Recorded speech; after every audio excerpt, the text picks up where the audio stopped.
जय कृष्ण गोविंद हरे मुरारी, हे नाथ नारायण वासुदेवा। राधे कृष्ण राधे कृष्ण, राधे राधे राधे कृष्ण।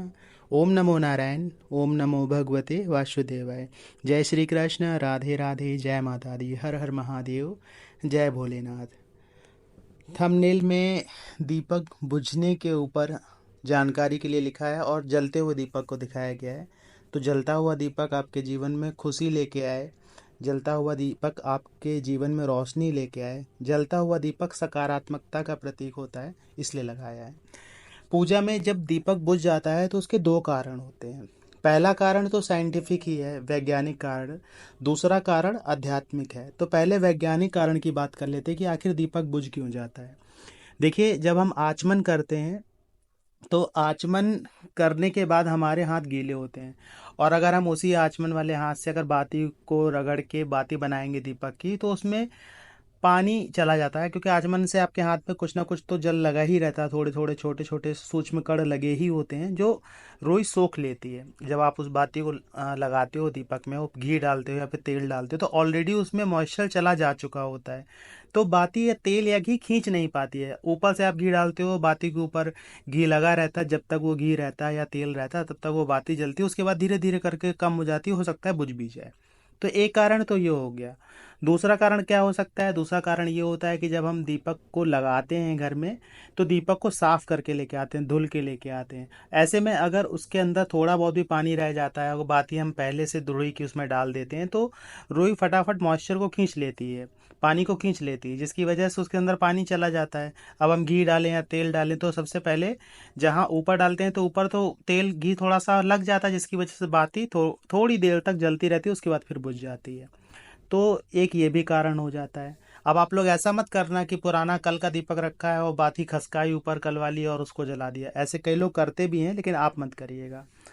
तो दो कारण तो ये हो गए, और ये साइंटिफिक कारण है कि हाँ, बाती के अंदर तेल नहीं जा रहा है, बाती के अंदर घी नहीं जा रहा है, इसलिए बुझ जा रहा है। लेकिन ये साइंटिफिक कारण तो हो गया। आध्यात्मिक कारण क्या है? दोनों कारण समझने की जरूरत है। आध्यात्मिक कारण ये है कि ये एक ना एक संकेत मिलता है। देखिए, पहली चीज क्या है कि इंसान के कर्म ही सब कुछ है। इंसान अपने कर्म से हर चीज को बदल सकता है।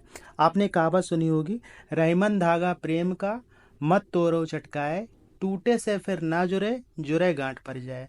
इसमें प्रेम के बारे में बोला गया है कि इंसान का जो प्रेम है एक दूसरे के प्रति, अगर उसमें कुछ भी खटास आती है तो वो खटास कभी दूर नहीं होती है। जैसे एक धागा टूट जाए तो वो दोबारा वैसा का वैसा नहीं जुड़ पाता है, उसमें गांठ लगाएंगे तो ही जुड़ेगा। लेकिन प्रेम ऐसी चीज है कि अगर आप चाहें तो फिर पहले जैसा बना सकते हैं, लेकिन धागे को पहले जैसा नहीं बना सकते। तो हम धागे को लेके चलते हैं। अगर आप ये मान के चलिए कि एक धागा है, आप वो पूजा से जुड़ी हुई बात है, आप धागा तोड़ दीजिए, टूट गया। उसके बाद में आप चाहे कितनी भी कोशिश कर लीजिए, वो धागा वैसा नहीं बना पाएंगे।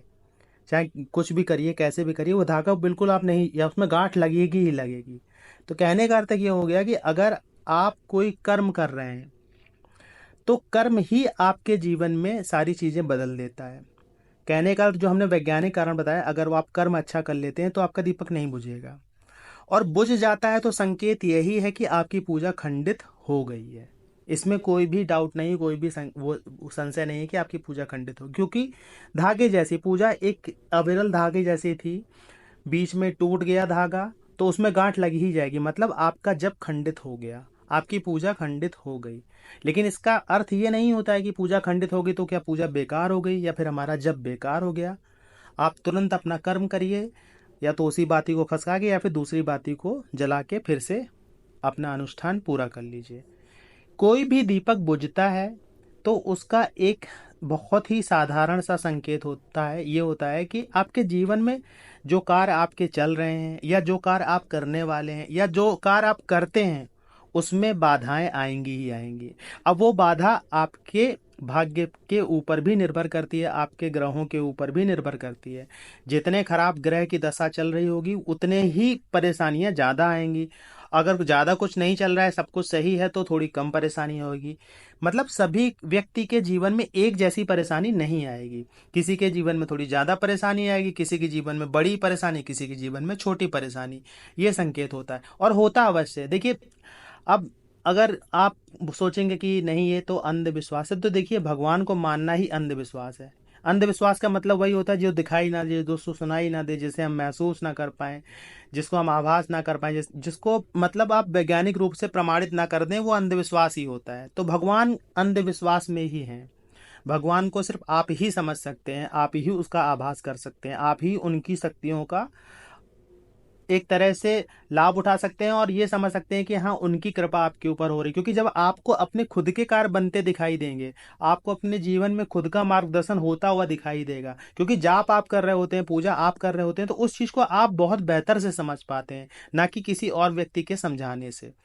तो भगवान पे विश्वास करना एक अंधविश्वास जैसा ही होता है। अगर हम पूजा करते हैं, भक्त हैं, तो हम अंधविश्वासी ही हैं। और उस अंधविश्वास का आपको लाभ भी मिलता है। ठीक है, अंधविश्वास का अर्थ ये नहीं होता है कि अपने आप को लुटा देना, अपने आप को बर्बाद कर देना, वो अंधविश्वास नहीं है। तो वैज्ञानिक कारण समझ के अपने कर्म को ऐसा करिए कि बाती में घी रहे, तेल रहे, जिससे वो बुझे ना। क्योंकि देखिए, जब आपका कोई ग्रह खराब होता है या आपके भाग्य में कोई चीज़ नहीं होती है, तो जो भाग्य में नहीं होता है वो चीज़ें ऐसा कुछ घुमा फिरा के आपके साथ में करेंगी जिससे वो चीज़ आपको मिल ही ना पाए। पहली चीज़ तो ये। और दूसरा, जब आप कर्म करते हैं तो इतना परफेक्टली कर्म करना पड़ेगा कि वो चीज़ें बदल जाएं, और बदल भी जाती हैं। आप प्रयास करेंगे तो दीपक नहीं बुझेगा, और दीपक नहीं बुझा तो आपकी पूजा खंडित नहीं होगी, और पूजा खंडित नहीं होगी तो आपके काम भी नहीं बिगड़ेंगे। कहीं ना कहीं कुछ ना कुछ संकेत अवश्य होता है पूजा पाठ में। अगर कोई भी चीज़ बन रही है, बिगड़ रही है, तो वो संकेत देती है, आपके जीवन का संकेत देती है। क्योंकि जब आप आध्यात्मिक रूप से जुड़ते हैं तो कोई शक्ति आपको किसी न किसी रूप में बताना चाह रही होती है कि हाँ, आपके साथ में कुछ गलत हो सकता है। ठीक है, उसको अन्यथा मत लीजिएगा। आशा ये जानकारी आपको अच्छी लगी होगी। जानकारी अच्छी लगी तो वीडियो को लाइक करिएगा, कमेंट में जय माता दी, जय श्री कृष्ण, हर हर महादेव लिखिएगा। मिलते हैं आपसे अगले वीडियो में नई जानकारी के साथ में, तब तक के लिए जय श्री कृष्ण।